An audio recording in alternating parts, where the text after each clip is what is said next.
Harga tomat di pasaran melonjak hingga Rp20.000 per kilogram. Polisi tangkap 2 pengedar sabu yang dikendalikan dari lapas. Jangan lewatkan Bupati Gresik Fandi Ahmad Yani jadi petugas haji.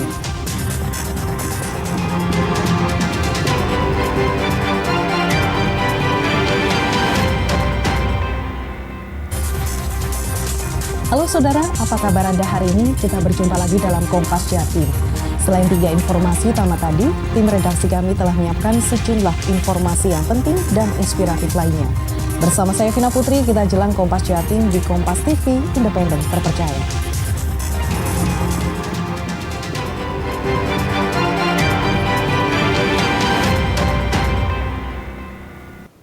Kita buka Kompas Jatim dengan sorotan pertama dari Kabupaten Madiun.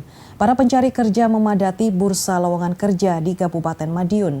Kebanyakan dari mereka ini adalah lulusan baru atau fresh graduate yang ingin bekerja sesuai bidang yang diinginkan. Ada 8.000 lowongan kerja dibuka mulai industri hingga perdagangan. Para pencari kerja ini memadati bursa kerja di Pendopo Ronggo Jumeno, Kabupaten Madiun. Mereka ingin mencari pekerjaan yang sesuai keterampilannya. Ada 8.000 lowongan kerja dari 78 perusahaan industri dan dagang dalam negeri maupun luar negeri dibuka. Sedangkan dari perusahaan di Madiun dibuka 700 lebih lowongan kerja. Untuk batas minimum usia pelamar kerja adalah 18 tahun dan batas maksimal 35 tahun. Peminat bursa kerja kebanyakan dari lulusan baru yang ingin memulai pengalaman bekerja. Membawa berapa surat lamaran? Kalau saya 3. Sudah ditempatkan semua? Sudah. Banyak tadi temennya yang ikut? Ya banyak sekali. Kalau harapannya apa? Harapannya semoga bisa diterima semuanya di pekerjaannya. Ya kalau nggak semua, salah satu semoga. Sebelumnya sudah pernah bekerja?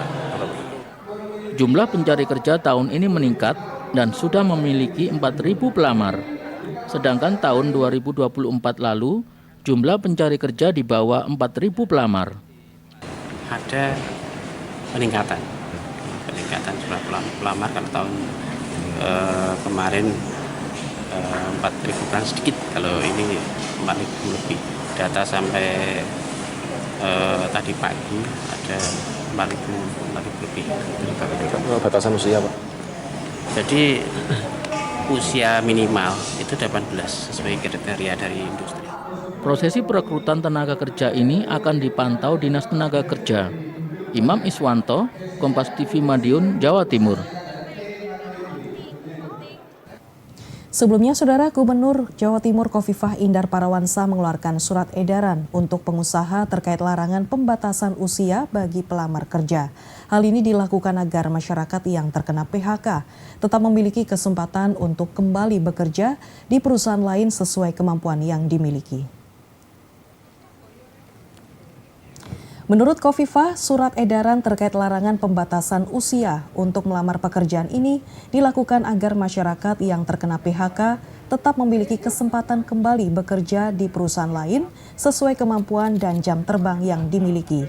Terkait kebijakan tersebut, Khofifah telah melakukan komunikasi kepada sejumlah pimpinan perusahaan besar di Jawa Timur agar tidak membatasi usia saat perekrutan karyawan baru.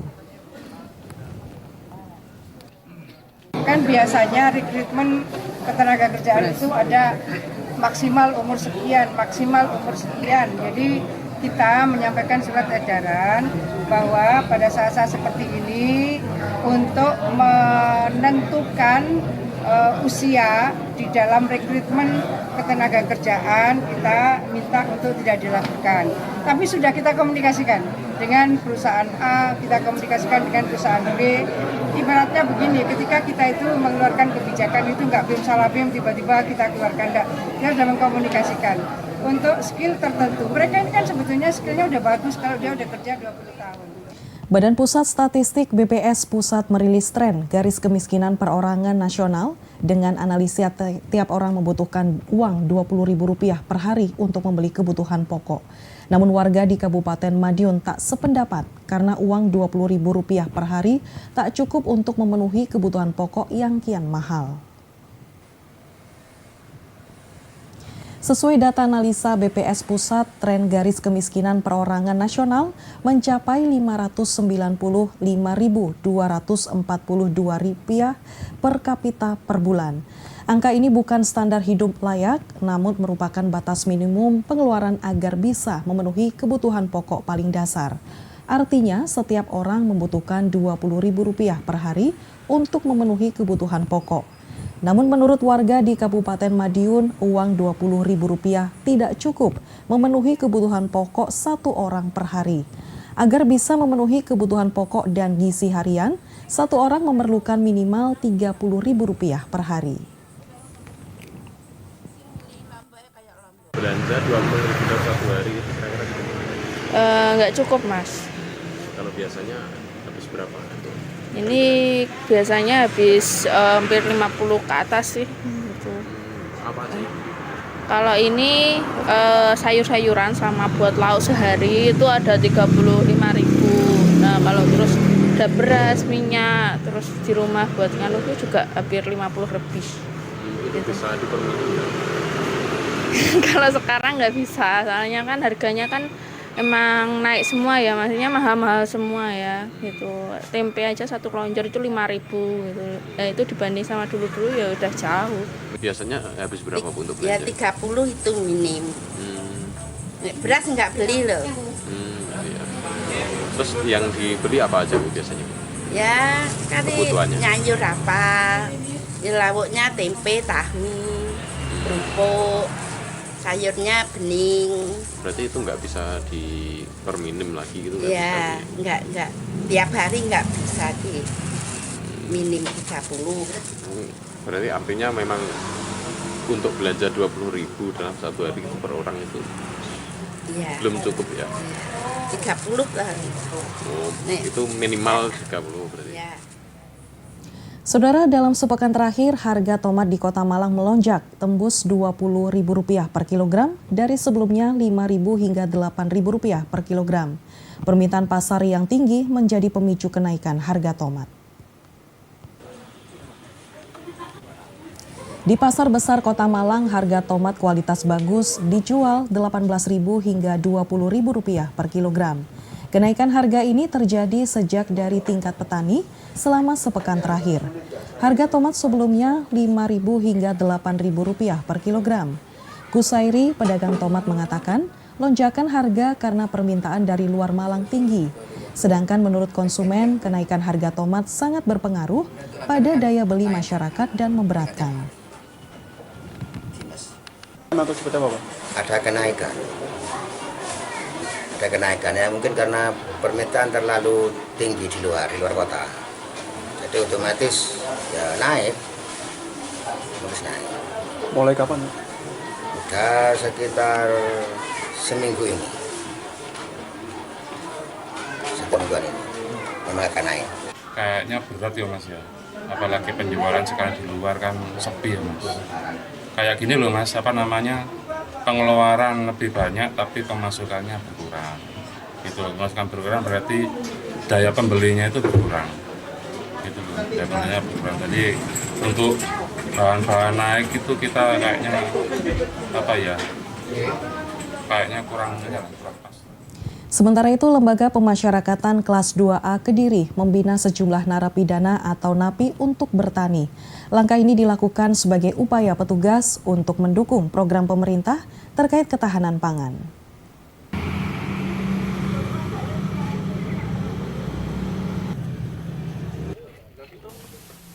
Sejumlah narapidana ini memanen sayuran terong di tempat pembinaan lapas kelas 2A Kecamatan Mojoroto, Kota Kediri. Satu persatu sayuran terong dipanen untuk dijual. Di tempat itu narapidana dibina menjadi petani, peternak, hingga memproduksi tempe. Pembinaan itu dilakukan sebagai bentuk dukungan petugas lapas terhadap program ketahanan pangan pemerintah. Selain itu juga untuk melatih keterampilan narapidana, sehingga bila mereka nantinya bebas, sudah mempunyai bekal untuk berkembang menjadi lebih baik.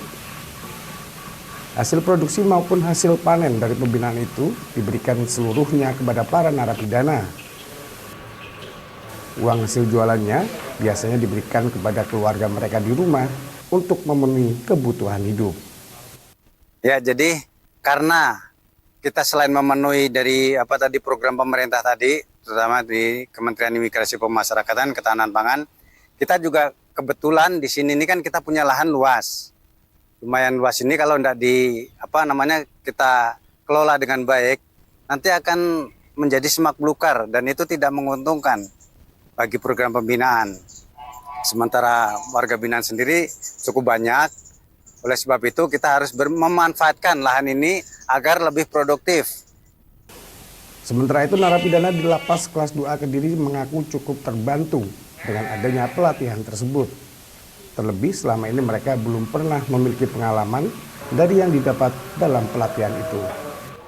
Ya bermanfaat Pak, kita dapat keahlian misalnya nggak bisa bikin tempe jadi dapat ilmu bikin tempe gitu. Bermanfaat juga Pak. Kalau dalam sabarnya ini bisa produksi sampai berapa? Tergantung keperluan Mbak, ini rata-rata tiap hari 40 kiloan. 40 kilo tempe. Ya. Total ada 6 narapidana yang mengikuti pembinaan asimilasi di Sai Kuli itu. Mereka merupakan narapidana yang telah menjalani 2/3 masa tahanan dan memiliki catatan berkelakuan baik. Ismail Hasan, Kompas TV, Kediri, Jawa Timur. Satres Narkoba Polrestabes Surabaya menangkap 2 pengedar sabu di kawasan Sidoarjo. Polisi juga menyita ratusan gram sabu siap edar yang dikendalikan dari salah satu penghuni lapas di Jawa Timur. Satres Narkoba Polrestabes Surabaya menangkap BI dan VPJN, pengedar sabu di sebuah rumah di Jalan Joko Satru, Sidoarjo. Saat digerebek dan digeledah, polisi menemukan 3 kantong plastik klip berisi kristal putih yang diduga sabu seberat 299,028 gram. Sabu tersebut berada dalam penguasaan tersangka BI yang mengaku mengambil barang haram itu atas perintah D yang berstatus daftar pencarian orang atau DPO. BI dan VPJN mengambil sabu di daerah Madura. D memberi uang transport Rp600.000 ke BI dan Rp400.000 ke VPJN. Barang yang terakhir 3 kantong plastik ini rencana mau kau edarkan di mana? Untuk di daerah sekitar lingkar timur Surabaya sama di Malang. Nunggu perintah dari Diki ya. Kedua tersangka pengedar narkoba ini dikendalikan rekannya di lapas di daerah Jawa Timur dengan iming-iming upah lumayan besar. Barang ini rencananya mau diedarkan di wilayah Sidoarjo dan Malang. Akan tetapi sebelum diedarkan, tersangka ini sudah kami tangkap. Untuk peran masing-masing tersangka? Yang tersangka Bahtiar ini yang langsung komunikasi dengan Diki, yang dapat transfer dari saudara Diki. Vicky ini hanya sebagai pengendara, jokinya. Polisi menyita barang bukti 3 kantong plastik berisi kristal putih yang diduga sabu. 1 jaket warna hitam, uang tunai Rp400.000, kartu ATM, dan 2 handphone. 2 tersangka terancam hukuman minimal 5 tahun penjara. Tim Liputan Kompas TV Surabaya, Jawa Timur. 2 calon haji sakit dan 2 pendamping tunda berangkat. Nantikan informasinya usai jeda berikut ini.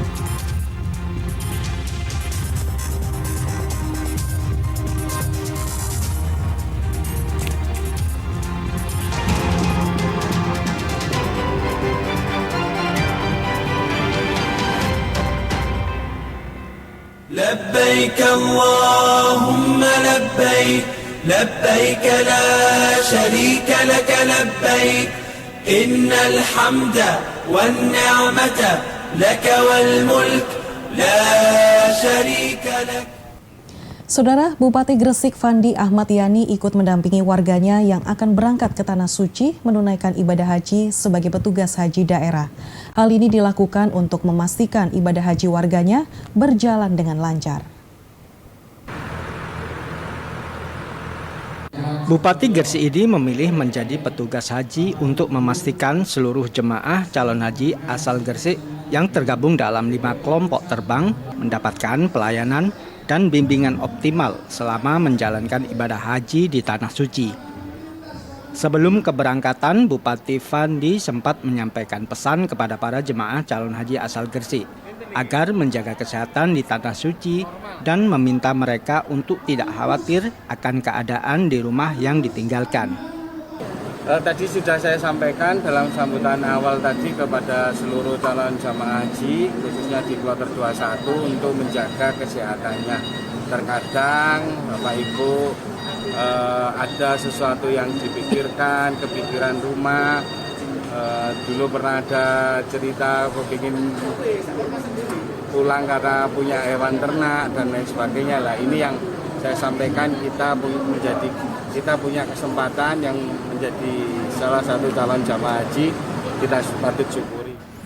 Sementara itu, jemaah calon haji asal Gresik terdiri dari 5 kloter, yakni kloter 10, 14, 15, dan kloter 21, serta kloter 73. Mahendra Trik Ginanjar, Kompas TV, Surabaya, Jawa Timur.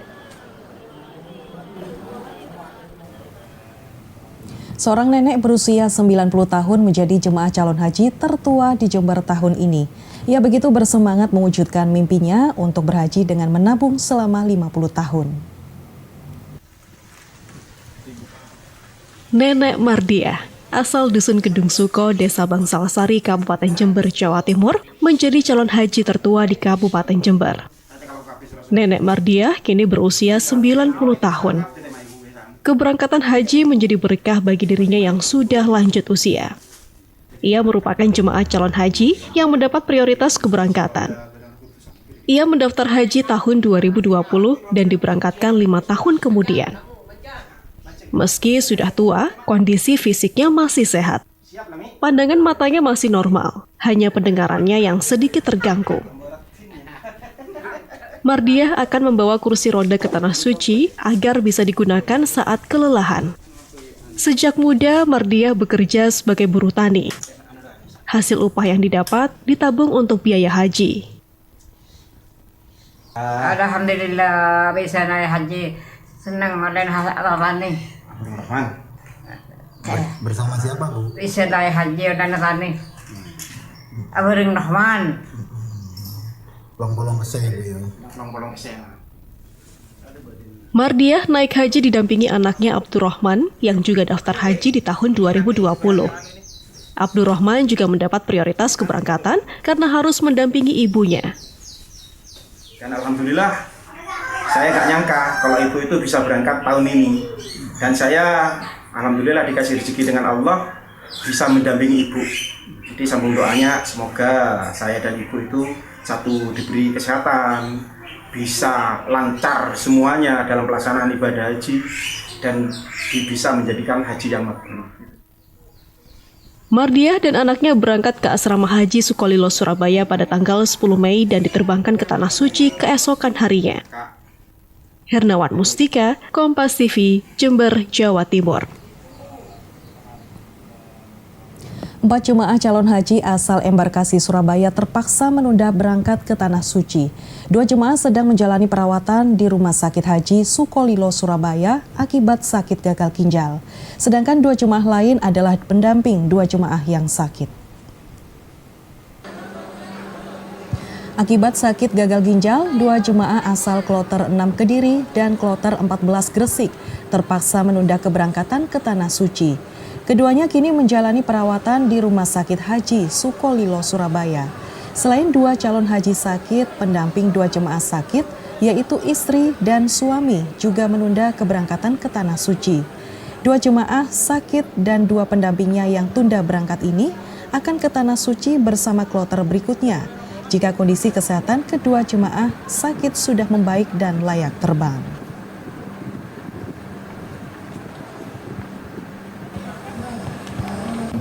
Sampai saat ini ada 2 jemaah haji yang masih dirawat di rumah sakit haji. Itu ada diabetes mellitus, ya, ada masalah ginjal juga. Dari kloter kalau nggak salah saya Kediri, kemudian ada Kresik juga, masalah hipoglikemi, ya, kemudian masalah ginjal juga gitu ya. Ya mudah-mudahan sampai saat ini masih tetap dirawat ya. Dan sekarang ditunda keberangkatannya. Kita lihat nanti mudah-mudahan bisa kondisinya bisa stabil dan kita akan layak terbang. لبيك اللهم لبيك لبيك لا شريك لك لبيك إن الحمد والنعمة لك والملك لا شريك لك. Asyiknya wisata kuliner saat senja di pantai. Nantikan informasinya usai jeda berikut ini.